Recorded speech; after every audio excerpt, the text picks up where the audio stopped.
Ecclesiastes 3rd chapter 1st verse tells us, "To everything there is a season and a time for every purpose under heaven." Hey everyone, I am Dr. Zalika Nisbeth, but you can also call me Dr. Z, and welcome back to the channel, the place where real health meets real life. I am a board-certified family medicine physician, and on this channel, I will help you understand your mental and physical health with clarity and faith. Before we talk about goals, productivity, or wellness strategies, we need to talk about something deeper: your season.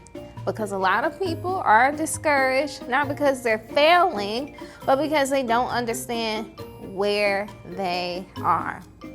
And I've been there too. So let me just say this: where you are right now is real, but it's not final, okay?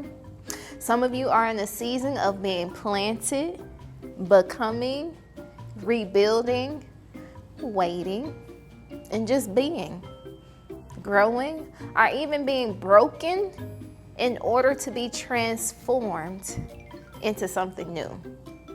And some of you are in a season of working and doing the right things, but the results haven't shown up yet.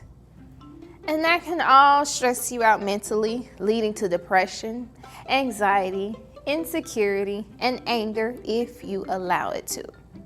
But let me tell you something.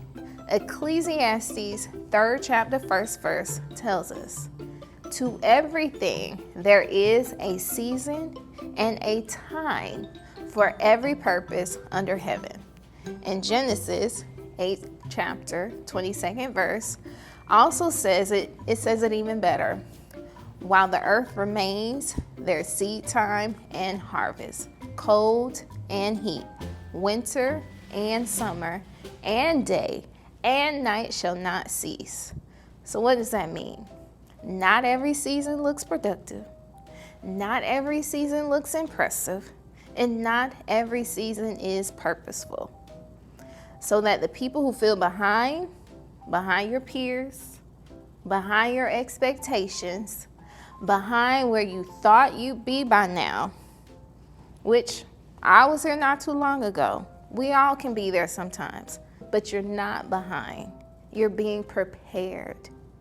As in Philippians 1st chapter 6 verse says, "He who began a good work in you will carry it on to completion." So remember, he hasn't brought you this far to leave you hanging. That means God doesn't start things he does not intend to finish. Your delay is not denial, and your process is not punishment. Some growth happens underground because roots form before fruits appear. So if today all you can do is keep going, that counts. If all you can do is rest and not quit, that counts too. You are not stuck, you are becoming. And here's how our mental and spiritual states of being can affect us physically. When we are under chronic stress, because you're worried about where you are or your current state, our bodies shift into survival mode. And what does that mean? Our cortisol levels stay elevated, our breathing becomes shallow, our sleep becomes disrupted, inflammation in our body increases, our blood pressure rises, and our focus and motivation drops. So from an evolutionary standpoint, uncertainty is processed as potential threat. That's why we should not worry. As human beings, we are biologically wired for survival.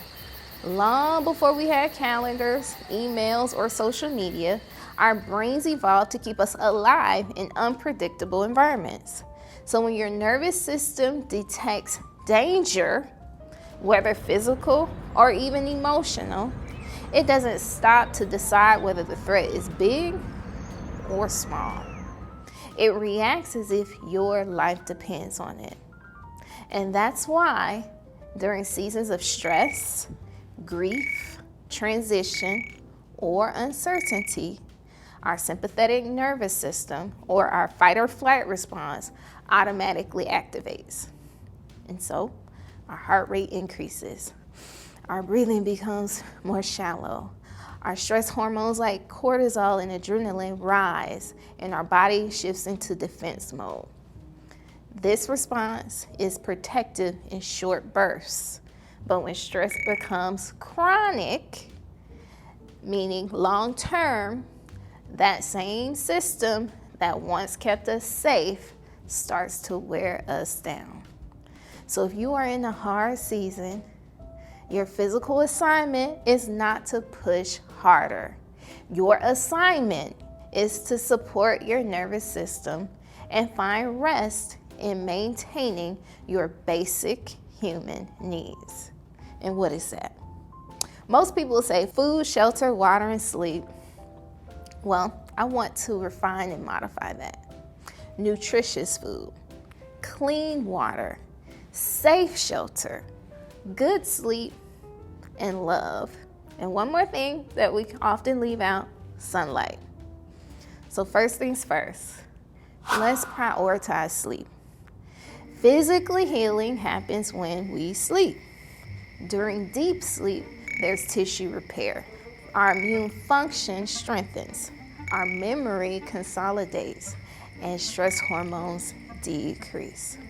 Chronic sleep deprivation keeps cortisol levels elevated, impairs decision making, worsens mood, and increases risk for hypertension, diabetes, and depression.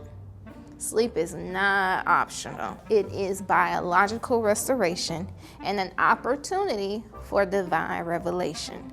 Because after all, God has and can speak and appear to humans in dreams.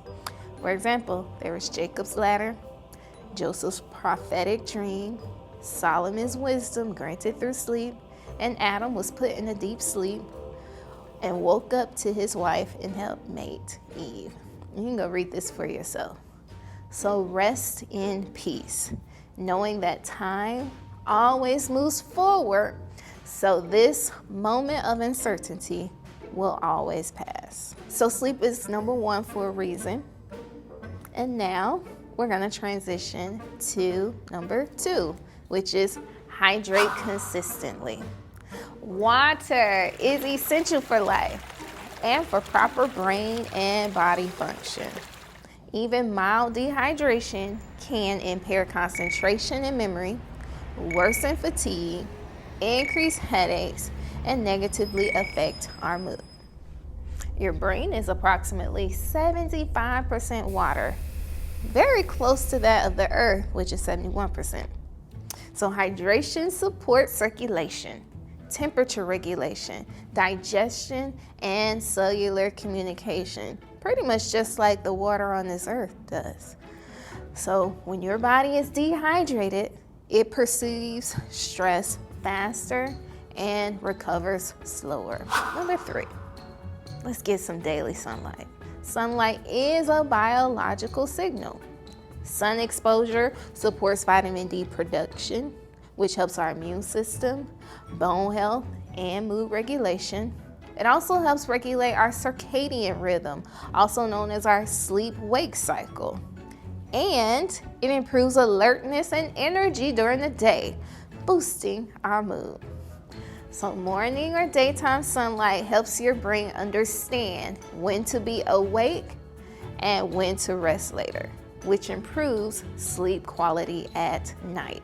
Going back to number one, sunlight is stimulating, grounding, and regulating. So go and get some vitamin D. All right, number four, let's move gently but not punishingly. Movement is medicine, not punishment. So physical movement increases blood flow to the brain, enhances the neurotransmitters like serotonin and dopamine, our happy hormones, and improves stress processing and emotional regulation. So when you move your body, your brain processes stress more efficiently. And that's why clarity often comes during a walk, not while sitting and ruminating and binging on Netflix. So you are more likely to reach peace, understanding, or solutions while in motion than while immobilized by stress or scrolling through TikTok. Trust me, I know that. Okay? Number 5, breathe deeply and intentionally. Deep breathing is one of the fastest ways to influence the nervous system. Slow, intentional breathing activates that parasympathetic nervous system, or the rest and digest arm of our nervous system. This stimulates the vagus nerves and lowers heart rate, blood pressure, decreases cortisol, that stress hormone release, and increases oxygen delivery to the brains and muscles, stimulating clarity and loosening our muscle tone. This tells your body, I'm safe right now. And when the body feels safe, clarity returns, muscles relax, panic subsides, and decision making improves. Breathing is free. It works, and a deep breath is the first thing we had to do when we exited our mother's womb and made our world debut. So just breathe. All right, number 6, let's eat more plants. Let's eat more fruits, more vegetables, and nuts. Nutrition directly affects mental and emotional regulation, meaning our whole foods provides us with essential vitamins and minerals, antioxidants that reduce inflammation, and provide steady energy for our brain, especially nuts. They're great brain food. And I like to believe this is part of the reason why God created the Garden of Eden for the first humans to live in. Also, our low blood sugar worsens irritability, becoming more hangry, anxiety, and poor decision making. So remember, we do not make our best decisions when we are hungry, undernourished, or inflamed. Hangry isn't just a personality trait.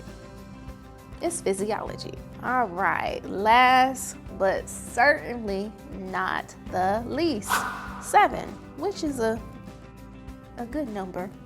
Love on yourself, and remember, you are always loved. Affirmations and gratitudes, that's important. Your brain responds to what you repeatedly tell it. Words are powerful. Just as in Proverbs 18 chapter 21st verse says, death and life are in the power of the tongue, and those who love it will eat its fruits. So positive affirmations and gratitude practices activate reward pathways, increase endorphins and dopamine, reduce stress perception, and improves emotional resilience. Sometimes you really do have to encourage yourself because your nervous system needs reassurance, not criticism. And self-compassion is not indulgence, it's regulation. And as adults, it is important for us to be able to self-regulate. As mature adults, I'll say that. And rest is not laziness, it's biological wisdom and a time to heal. Sometimes progress looks like healing your body so your spirit can hear clearly again. So in closing, where you are is not where you're stuck. It's where you are being strengthened. So 1, take care of your mind. 2, honor your season. If you do not know what season you're in, just ask God and wait on Him to tell you. And 3, support your body. So thank you for spending some time with me today.